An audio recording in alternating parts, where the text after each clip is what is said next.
इकबाल, इस वक्त आपको लिए चलते हैं न्यूयॉर्क, जहाँ पर इस वक्त वज़ीर-ए-आज़म पाकिस्तान इमरान खान मौजूद हैं और गुफ्तगू की जारी है। For sports, had a small career in the world of sports, where he is widely recognized as one of the great cricket players in history, and led Pakistan's national team to victory at the World Cup. A lot of other things. He was at Oxford in the early and mid 1970s, with others, Tony Blair, Benazir Bhutto, and quite a few other distinguished people who went on to have extraordinary careers. The way we're going to do it is the Prime Minister and I will have a conversation for a few minutes. Bless you, somebody. And then we will open it up to you, to the members, for questions. Prime Minister also, I should say, has a packed schedule. So we are going to try to end this so he can brave the traffic by just under an hour from now. Ask you to remain seated when he goes. I can't resist, so one question. First of all, again, thank you and welcome, sir. One question about your previous life. Is there anything that you took from your previous life of cricket that has served you well in the world of politics that you now find yourself? Well, Richard, thank you very much first for inviting me here, giving me an opportunity to talk about my country. Cricket, like any sport, I think it teaches you the most invaluable lesson of life. And basically that is that whenever you are aiming at some goal in life, it teaches you how to struggle, the ability to take the bad times, the setbacks. Let's talk about your economy for a minute, if we may. Over the years, I believe Pakistan and the International Monetary Fund have reached more than a dozen agreements. You just reached one rather recently, I think, on the scale of $6 billion. You yourself, when you ran for this job, you were critical of it, yet you've now entered into it. Why is Pakistan having such difficulty economically that it has to repeatedly turn to the IMF? You see, it's the moment you have a deficit, whether it is current account or fiscal deficit, means you're not managing your economy properly, and it's just like a household. If the house is going into a deficit, you have to raise your income, cut your expenditure. So this inability of successful governments to manage our economy is why we keep landing up with the IMF. We inherited, unfortunately, the biggest current account deficit in Pakistan's history. And so the first year has been a real struggle to basically fix this deficit. And I'm very proud to say that we have really cut down this deficit almost by 70%. We now have an economy which is heading in the right direction. Simple reason was that previously we had a 5% growth rate, but that was based on imports. This time what we are doing is restructuring the economy so that it's an export-based growth rate, which is really how an economy goes up. So that has been the main reason why we had to go to the IMF, because we had this huge current account deficit. Also wanted to talk about your relationship with China. Pakistan is on the short list of the countries that receives the most Belt and Road investment from China. So there's really, two questions flow from it. Won't this dramatically exacerbate your debt challenge, given the nature of Chinese support? And how does Pakistan make the claim that it's going to retain its full sovereignty, given that it's allowing or inviting China in to do projects on such a scale? First, let me just say that the situation which we found ourselves in when 13 months ago we came into power was probably the worst economic situation. And so China really helped us when we were right at the rock bottom. They helped us, supported our by giving us funds for our foreign exchange reserves, very important at that time.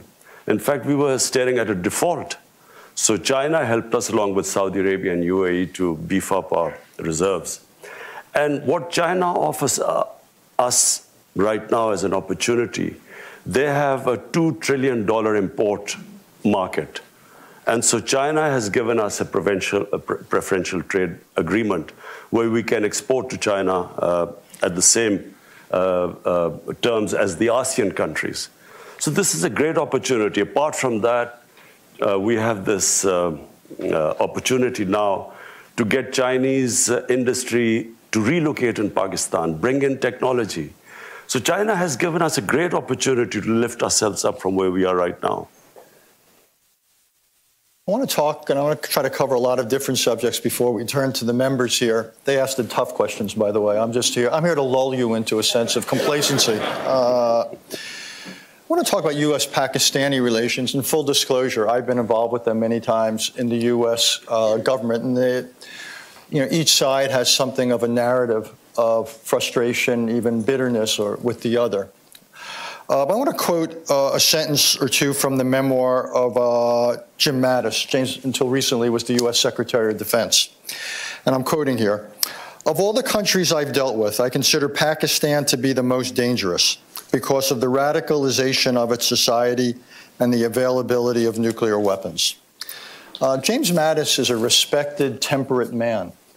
So when you hear someone like that writing those words, what is your reaction?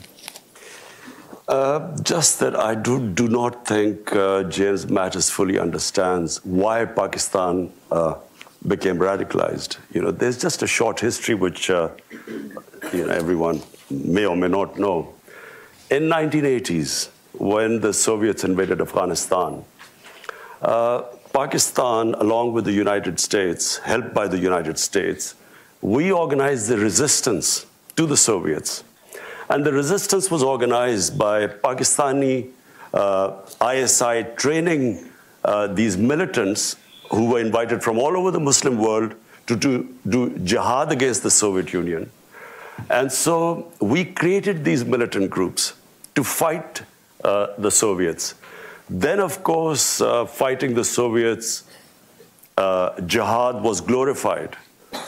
And I never forget when Ronald Reagan invited the Mujahideen leaders to Washington, and he said they reminded him, and I quote, the moral equivalence of the founding fathers of the United States. So jihad was, jihadis were heroes then. Come 1989, Soviets leave Afghanistan. The United States packs up and leaves Pakistan with a lot of those who would have reminded Ronald Reagan of the moral equivalence of founding fathers, and we were left with these groups. And then comes 9/11, and Pakistan again joined the US in the war on terror, and now we are required to go after these groups as terrorists, who were now they were indoctrinated that fighting foreign occupation is jihad. But now when the US arrived in Afghanistan, it was supposed to be terrorism. So Pakistan took a real battering in this. I have to say, Richard, I opposed this from day one. I said we had first trained these guys to fight jihad, and it was a great idea, and now we are telling the same groups it's terrorism. So we should at least have stayed neutral. Pakistan, by joining the US after 9/11, committed one of the biggest blunders. 70,000 Pakistanis died in this. We had, some say over 150 billion, some say 200 billion, some economists, Pakistanis, 200 billion lost to the economy. And on top of it, we were blamed, at least have stayed neutral. Pakistan, by joining the US after 9/11, committed one of the biggest blunders. 70,000 Pakistanis died in this. We had, some say over 150 billion, some say 200 billion, some economists, Pakistanis, 200 billion lost to the economy. And on top of it, we were blamed for the US not winning in Afghanistan. I thought it was the worst period for Pakistan. The lessons learned now, I think the Pakistan government should not have pledged what they could not deliver. How could they deliver? There were insider attacks in the Pakistan army. The groups that were close to the Pakistan army, the army was now trying to kill them. So in a nutshell, when Mattis says Pakistan was the most radicalized state, this is why we were. First we create these jihadis and then we try and kill them, who then turn against the state. And that's why we suffered. Isn't, though, the criticism fair that you are partially responsible for our difficulties in Afghanistan because Pakistan continues to accord sanctuary, provide sanctuary to the Taliban, and even if you can't always succeed against radicals who are on your territory, it seems to me it's totally legitimate for the United States to expect 100% effort. And at times we have argued and we would argue that the effort is anything but 100%. You know, look, here was someone who kept saying that there's never going to be a military solution in Afghanistan. I kept telling Pakistan government whenever I had a chance. I came here in 2008. President Obama had not taken office. I spoke to senior Democrats. I told them that there will never be a military solution in Afghanistan simply because I have read the history of Afghanistan. You just have to read the history.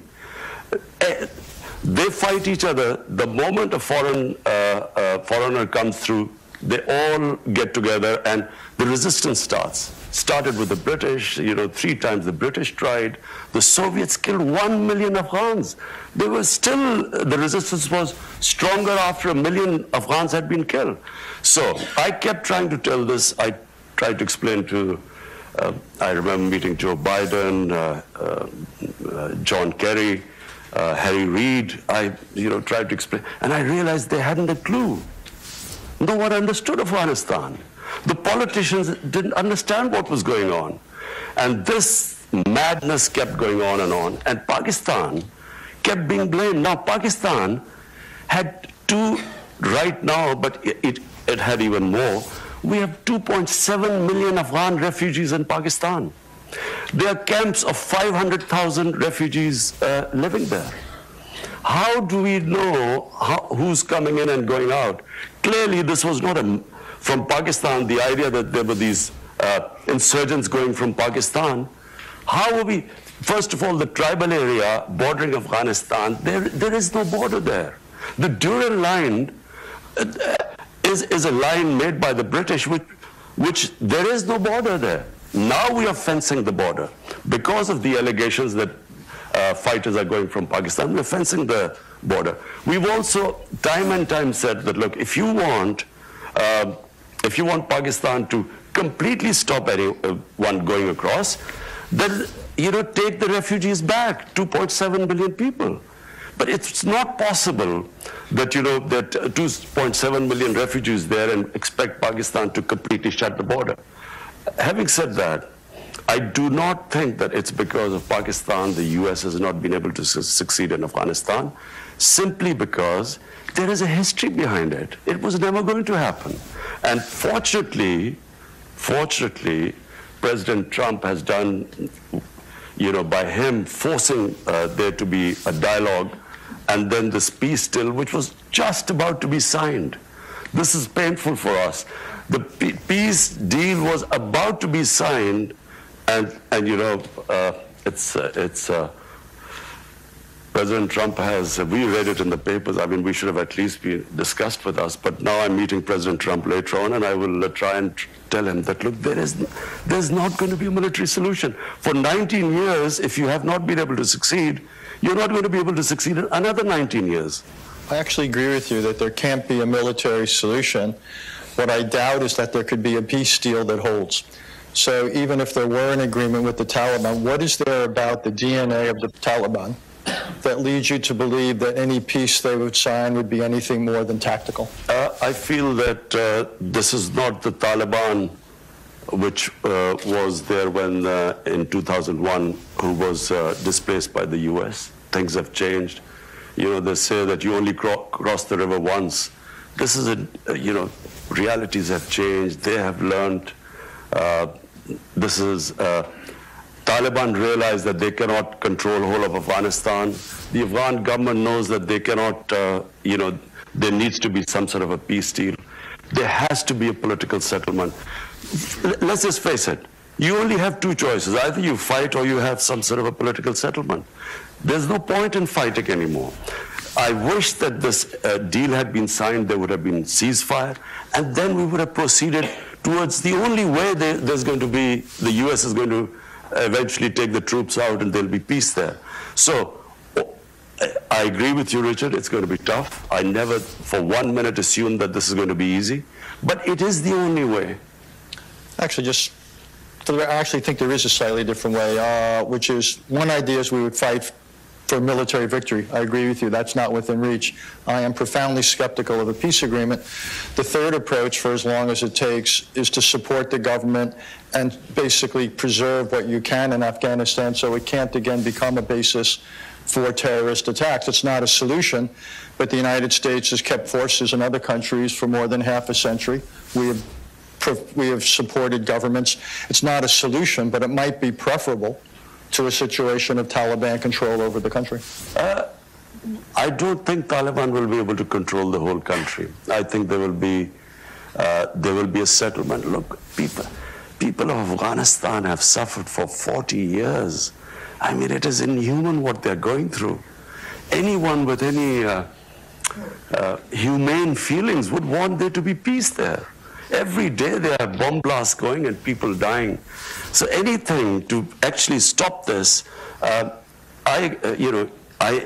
Richard, I agree with you that after the 17 years of bloodshed and the way things have gone, I agree that it's not going to be easy.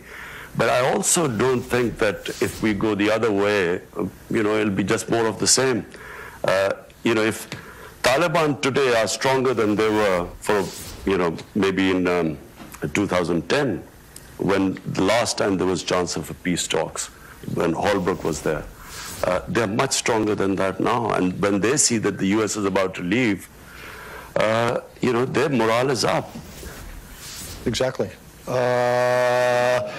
Which is why some of us are skeptical. But no, so what I mean is that military is not the solution. If they're now feeling stronger than before, they're not going to be able to give up if you kill or bomb more of them.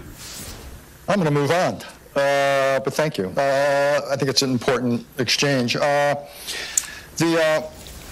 Osama bin Laden, when he was found and killed by American troops, he was just outside of your capital.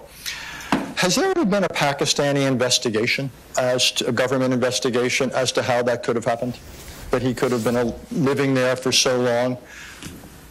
There has been an investigation, but I don't know whether as far as I know, the Abbottabad Commission sat down, and I don't know what the conclusion was. But I can tell you one thing.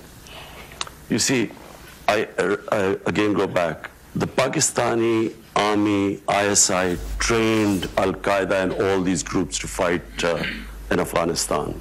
There were always links between there had to be links because they trained them. Now, as I said, after 9/11, when we did a 180-degree turn and went after those groups, not everyone agreed with us. But in the army, people didn't agree with us. And so, as I said, there were more insider attacks in Pakistan. General Musharraf, there were 2 attacks on him, suicide attacks on him, which were insider from within the army. So people, so as far as I know, and I think there was a statement by President Obama that Pakistan military, the army chief, the ISI chief, had no idea about this. Because I think they were listening, to the conversation the night the raid took place.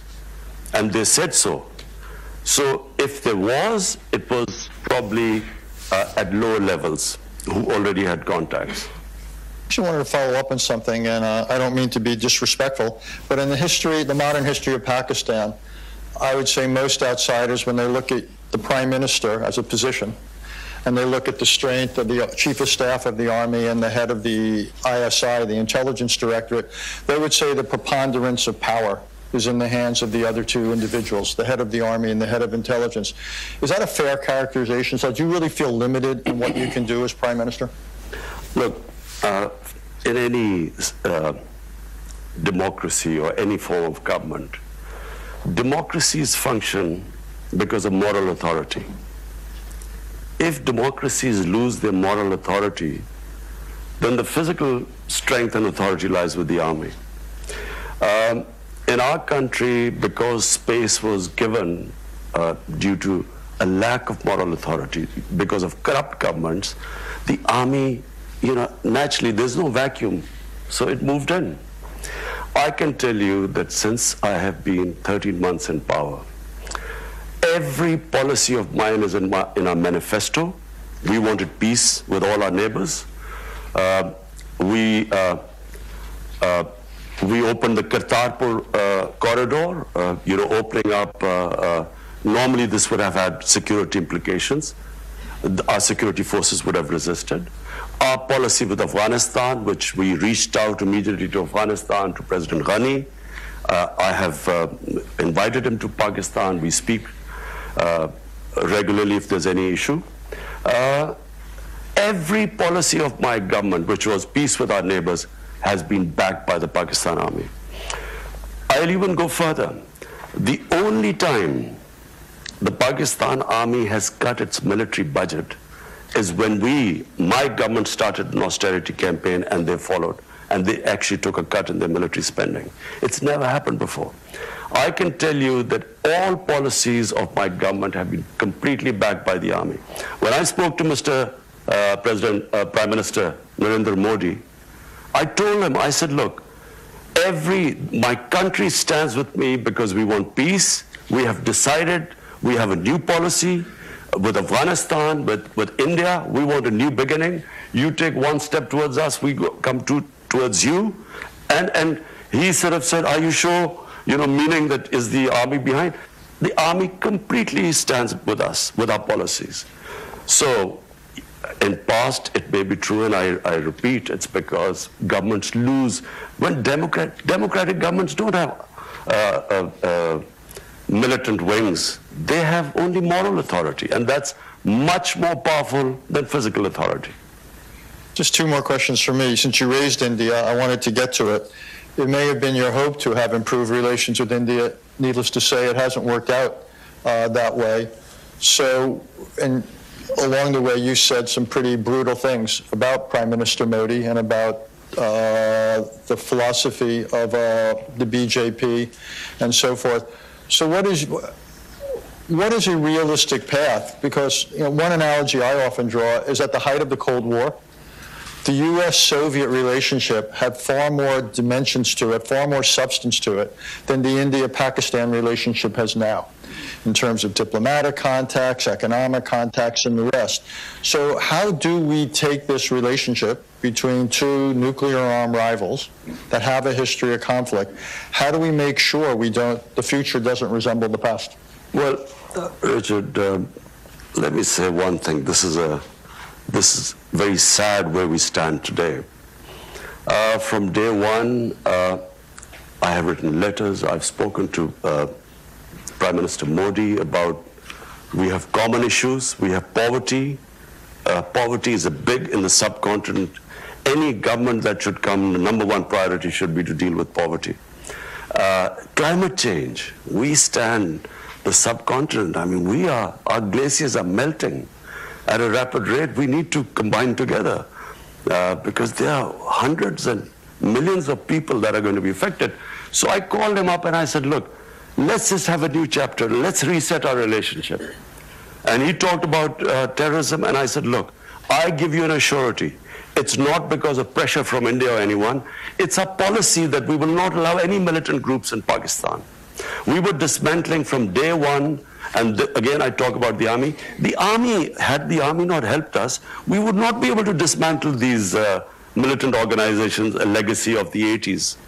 And they were helping us. So I told him, I said, let's base a relationship on mutual trust. because, problem we have is the two countries didn't trust each other. Our foreign minister was supposed to meet last year in this UNGA, and suddenly India cancelled.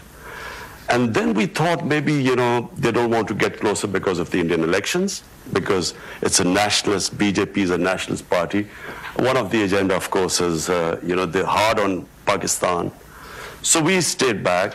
Then, of course, Pulwama happened, where this Kashmiri boy blew himself on an Indian convoy. Immediately we were blamed. I went on air, I said, look, you give us any indication that a Pakistani was involved, we'll take action. They bombed us. The jets came and they bombed us, and so we retaliated, no loss of life, but on the way, two of the jets went down, one in Pakistan. The pilot we captured, we immediately gave him back, saying you didn't want any escalation. But what did, in the election campaign, it was all about how Pakistan was petrified, and that's why they quickly returned the pilot, and how Pakistan will be taught a lesson. The whole election campaign, you just have to read. It was all about anti-Pakistan and how Pakistan would be taught a lesson. We still thought, okay, let the elections be over, we'll again resume. Elections are over, and we again resume at nothing. And then we find India is pushing us in the blacklist of FATF to bankrupt us. That's when we started thinking this is something, there's some sort of an agenda going on. And then, of course, Kashmir took place on 5th August. Unilaterally, they cast aside the UN Security Council resolution, the Simla Accord, which was bilateral between us, their own constitution, Article 370. And that's when, you said, I said all those things, that's when I have said that this is an agenda. This is an RSS agenda which they are following. And I'm afraid, I worry now where we are, where the two countries are. That's why before that I asked President Trump to intervene and play a role in this. Because whenever we ask for other countries, United Nations to help, India says it's a bilateral issue. When we try to talk to them, they said there's nothing to talk about. So it's very important. It's two nuclear-armed countries facing each other, like this incident happened in February. I, as the Prime Minister of a country, am saying that anything can happen in such situations. You don't know what can happen. We should never be in this situation. That's why I will be speaking in UN. I would want the United Nations to play a role. This is why the United Nations came into being. This could have effects way beyond the subcontinent. Since India's tradition, not just this government, but other governments, has been not to accept third-party mediation, it seems to me it's beholden on India and Pakistan to essentially break this dynamic, which has obviously gotten worse after what's happened in Kashmir.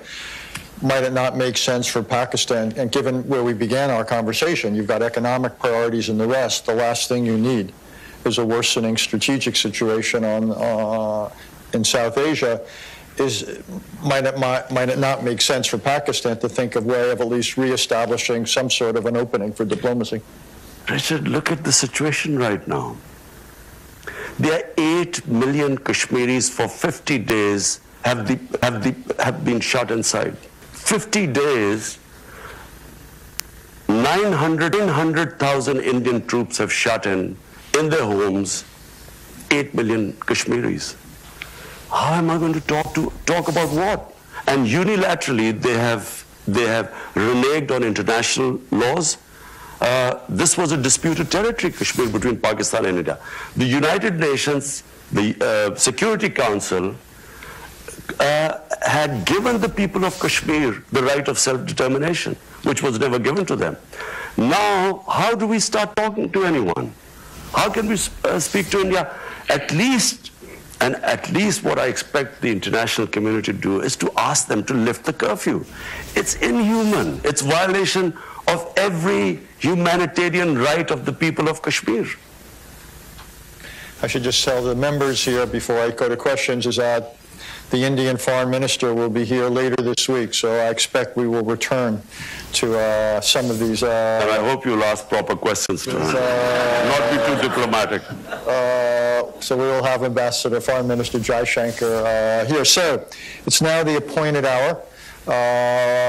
Remember, this is on the record, and please, the shorter the questions are, the more succinct, the more we can get in. Mickey, you had your hand up. Just wait for a microphone. Let us know who you are and your organizational affiliation. Hi, good morning. I'm Minky Worden from Human Rights Watch. Our discussion today has proceeded without any mention of rights for 150 million women and girls in Pakistan. As Human Rights Watch has documented, there are serious problems with access to education, forced marriage, child marriage, and honor killings. What are your plans to deliver justice and accountability for women and girls? Thanks. Our main plank of our manifesto is rule of law. All the things you're saying is because we have weak enforcement of law. We have laws protecting women, we have laws protecting the weak, the minorities, and at times when these violations take place, it's because our enforcement, our implementation is weak.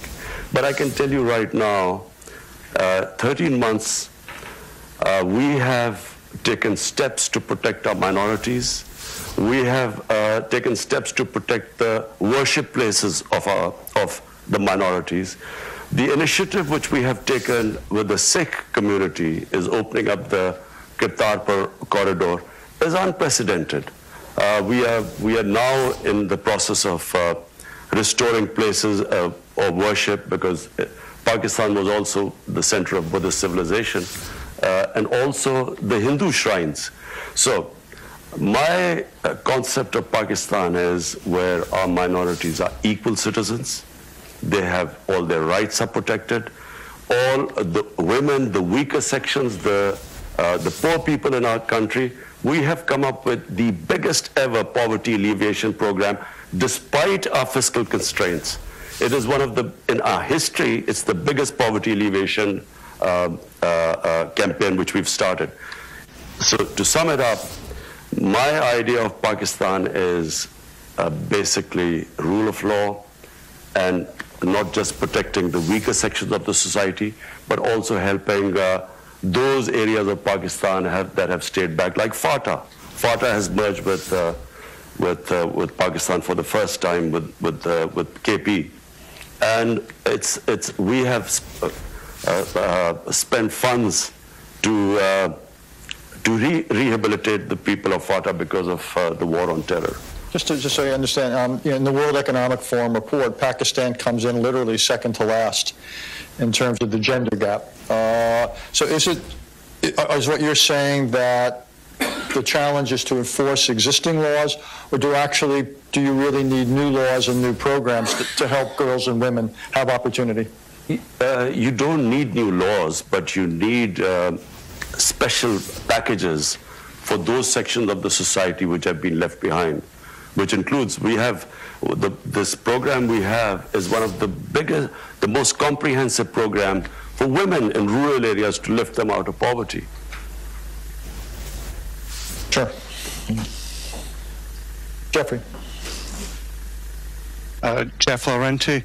Mr. Prime Minister, following up on your answer just now, which broadened the aperture from women to the minorities in Pakistan, and Richard's earlier question about radicalization there, you have seen bombings of Shiite mosques in Quetta and elsewhere, the assassination of Governor Salman Taseer by an Islamic extremist, the capital death penalty case of Asia Bibi, who was finally allowed out of Pakistan for being a Christian who didn't entirely reverence the Prophet Muhammad. And you have publishers who are fearful of Islamist attacks and such.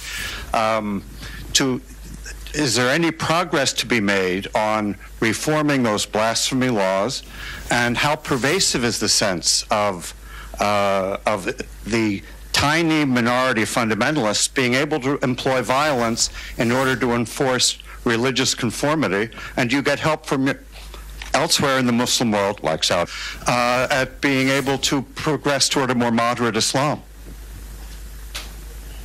Okay, first let me clear one thing. There is only one Islam. There's no such thing as moderate Islam or radical Islam. I even heard yesterday that there was this radical Islam. There is only one Islam. Islam, like all human communities, has its radicals, majority moderates, and then of course some lunatics who every human society has it. There you might have your racists. When I first went to England, there were these skinheads who would beat up people because of the color of their skin. So there is only one Islam, and the Islam we follow is the Islam of Prophet Muhammad sallallahu alaihi wasallam. And that Islam, according to the Prophet, all of us are born children of Adam, so we are all equal, regardless of our color of our skin. That Islam gave complete rights to minorities. In the state of Medina he created, a Jewish citizen wins a case against the Khalifa, the head of state. He loses a case against a Jewish citizen, which means that they were equal citizens if they could stand and win against the head of state. That's the Islam we follow. In my vision of Islam, all human beings, regardless of their religion, are equal.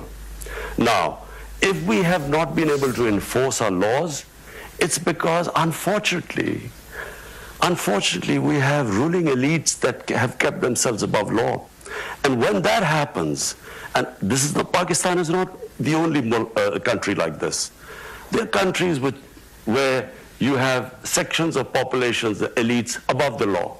And when that happens, there is no rule of law. Then might is right. So my party is called Tehreek-e-Insaf, Movement for Justice. And justice means justice for all human beings. In fact, for me, justice means for animals too. Because in the state of Medina, who we look up, for Muslims, there is only one model, and that is the Prophet created the state of Medina. That state of Medina gave rights to women first time, property rights. That state of Medina first introduced progressive taxation. First welfare state. State took responsibility of handicapped, orphans, widows, poor. That state of Medina had rule of law. No one was above law. So, and as I quote, a Jewish citizen could win a case against the head of state. That's the state we want. That's the ideal we move to. Unfortunately, we are not close to that ideal, and this is why 13 months on the line, we have, at least what we have done is, no one would have touched the criminals who plundered our country. No one would have been able to put them in jail because there was one law for the powerful and the other for the weak. So it's a process. It's not going to happen overnight, but this is my ideal. Yes, ma'am. Thank you very much, and thank you for your comments. My name is Rina Amiri. I'm from NYU, and I'm an Afghan American. And you're right that Afghans are tired of war. They desperately want peace. And they supported Ambassador Khalilzad's efforts. But it was a peace process that left them deeply anxious, and they felt it was imbalanced in favor of the Taliban and that it emboldened the Taliban. They would seek the support of Pakistan for reigniting peace talks, but one in which a number of the issues that they are concerned about are on the table, including having talks with the Afghan government either directly or through proximity talks. They want more explicit language from the Taliban on women's rights and minority rights. And they want more explicit language denouncing terrorism or links to Al-Qaeda, none of which were there when this agreement was nearly signed. Thank you. I would just like your comments, and if that peace process, if and hopefully when it's reignited, what support can the Afghan people get from Pakistan in this regard? Thank you. Well, number one, what the people of Afghanistan have gone through. Forget me as a Pakistani, as a human being, we should all pray that they have peace. Because, I've watched, you hear every day on a daily basis the sort of bloodshed that's going on. Now, I just repeat very quickly, there are only two ways right now. One is we keep going this way, which is military action, and I believe this will just keep going on. And because the Taliban, the moment they realize that the Americans they've cut the troops down, and if they think they're leaving, they're not going to give up, with more military action. The other is peace talks. Now, peace talks, once they start, all this can be thrashed out. I honestly believe that this is not the Taliban of 2001. There's a lot of things that have happened, and I believe that they will be more accommodating. The Taliban delegation wanted to meet me. Problem was that the Afghan government did not want me to meet the Taliban delegation, so I did not meet them. But I told President Ghani, I said, look, if I meet them, I would try and convince them about all the things you're saying. And not only that, I would try and convince them that the Taliban must talk to the Afghan government. At the moment, they're only talking to the Americans. There are no direct talks between Taliban and the Afghan government. I would have tried my best.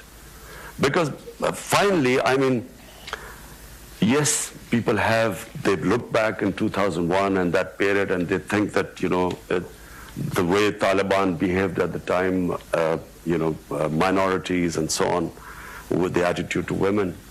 But I think once the talk starts, I think all these things will eventually fall into place, because the people of Afghanistan, both sides, want peace right now. Jeffrey Rosen. Thank you. Jeffrey Rosen from Lazard. You described earlier the relationship with China that's been developing, an economic relationship. I'm curious how you reconcile that relationship with reports about the treatment by the Chinese of Muslim churches, Muslim mosques, the practice of Islam in China. Whether you're able to use this as the relationship as a means of pressuring the Chinese to perhaps relax in that treatment, and if not, whether you raise the risk of perhaps some of the more radical elements of Islam in Pakistan, acknowledging there's not radical Islams, but there are radical Islamic people who practice Islam who are radical, whether you run the risk of a reaction from them domestically, which could unsettle the country, your country. Particularly given what the Chinese are doing, with the Uyghurs. Look, with the Chinese, we have a special relationship, and it's the way China functions. Any of issues like these, we talk to them privately. We don't make public statements, because that's how China is. And I again repeat, China has come to a help when we were right at the rock bottom. So I would not publicly talk about it, but just, as someone who has taken over Pakistan 13 months ago, faced the biggest economic crisis, dealing with that. We have a problem in Afghanistan trying to settle that. We are worried about what would happen now with Iran and Saudi Arabia, the United States. That's the other border. So one border Iran, the other Afghanistan, and now with India. I think I've got enough on my plate right now. Wouldn't you say, Richard? What would you do if you were in my position? You'll probably have a heart attack by now. Unlikely. I would welcome that conversation. Listen, the only reason I can cope with these pressures is because, when you walk out on not a lot of you won't understand cricket, but imagine, you're walking out on a cricket field, there are 90,000 people in the stadium.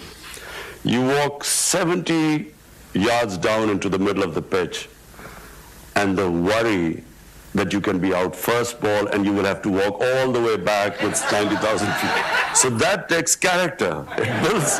So you are able to play under pressure once you cope with that, and that's the only way I have coped, and Richard, you would not have been able to. I'm telling you.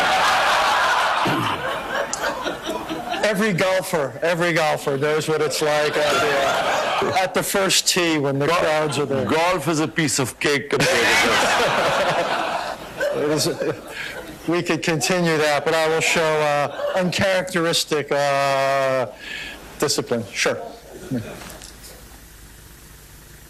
Michelle Caruso-Cabrera, CNBC contributor, following on the conversation about China.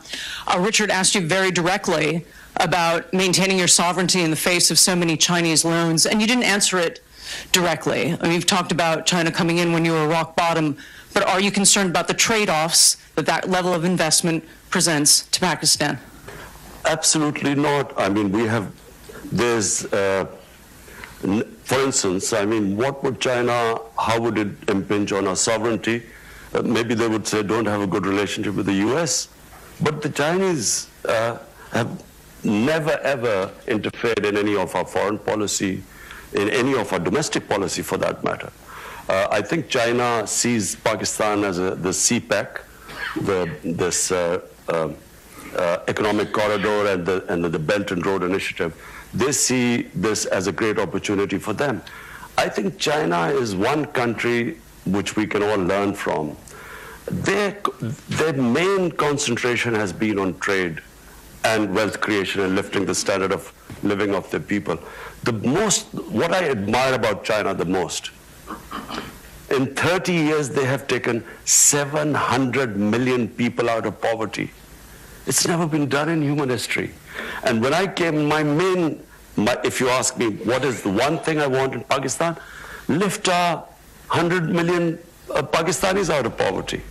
This is our main thing. So that's where we have learned a lot from China, how they tackle poverty in these last 30 years.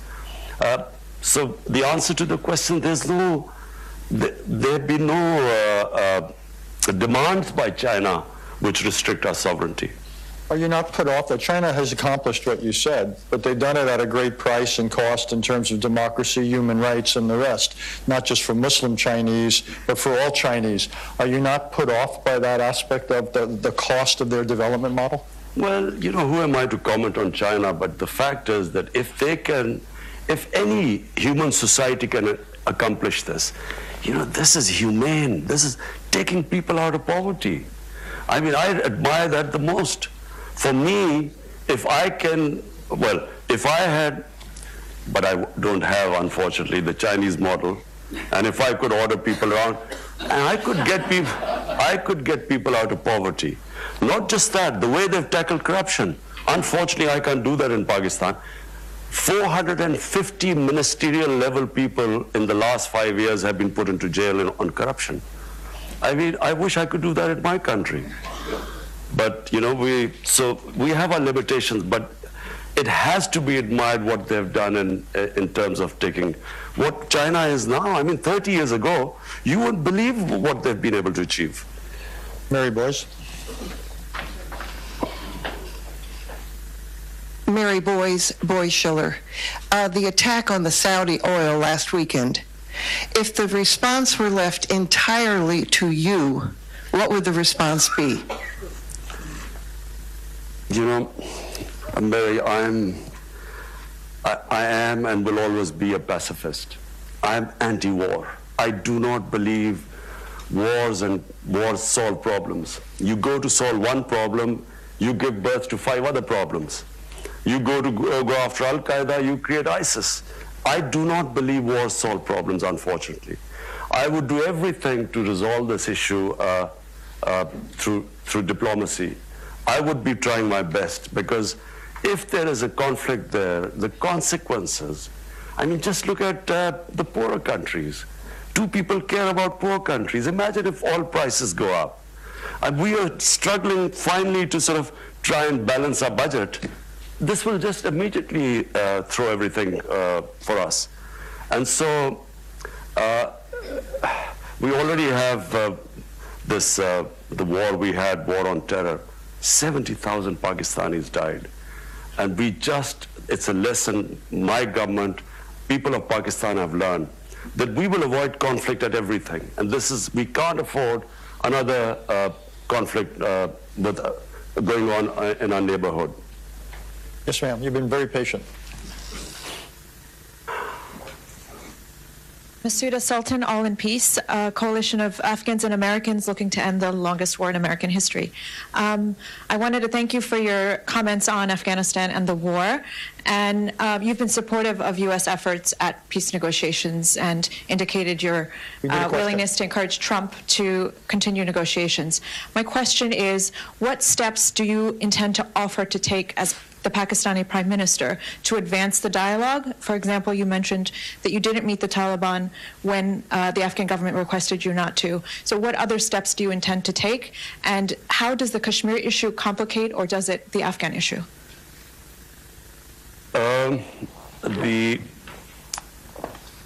What I was planning to do was, this deal was about to be signed. The moment this deal was going to be signed, I would have met the Taliban leaders and I would have immediately made them sit with the Afghan government. So that was the last thing left. At the moment, the Taliban were only talking to the Americans. And so once they had, the deal was signed, then we would have got them to talk to the Afghan government. I would have tried my best. And I feel that that was the way ahead. We just read the tweet about the talks breaking down. I wish we had been consulted and we would have tried our best. This was always, the fact that President Trump felt that because of, the terrorist attack, because of that, he had broken off talks. But, when you are fighting and talking at the same time, this was always going to happen. But they have to stay the course. So I will be trying my best to convince President Trump to resume the talks. To what extent are you using Twitter as a tool of political persuasion and reaching out to your own population or to India's? To what extent is Twitter a tool for you? I try my best to convey my feelings. I do feel, Richard, I honestly feel, I'm sitting in front of you, I have known India. I have had love and respect from India and fan following because India loves cricket more than any other Pakistani. I'm more worried about India right now than probably even Pakistan, because India is not heading in the right direction. If you see what has happened in India in the last 6 years, it is frightening for some of us. It's not the India I know of Gandhi and Nehru. It is this ideology that has taken over India of Hindu supremacy. And whenever such an ideology takes over, there's always something they blame. You have to hate someone to be, supreme and an exclusive Hindu India. This is the ideology that assassinated Gandhi. This is the ideology was banned in India for 3 times, and now unfortunately it is running India. And I fear, because I think you can reason, as long as you can reason with people. The 2 nuclear-armed countries need not worry about anything. But unfortunately, with this ideology of racial supremacy, I don't think you can reason, and I'm generally worried. And that's why I'm going to speak. I'm speaking to the heads of state. I've just spoken to Prime Minister Boris Johnson. I will speak to Donald Trump. I will speak to other leaders. I will speak in the UN. I'll try my best that the world must intervene before this goes too far. That is a sober place to stop. The Prime Minister has to get to a meeting with the Chinese delegation, so I promised we'd let him out. Before I thank him, just a reminder, we've got the President of Angola later this morning at 11. In Washington at 12:30 today, we've got the Acting Secretary, Department of Homeland Security. Tomorrow we have the Saudi Foreign Minister, as well as a climate change symposium. Mr. Prime Minister, thank you for coming here. Thank you for asking our questions. I look forward to continuing the conversation on what you might do.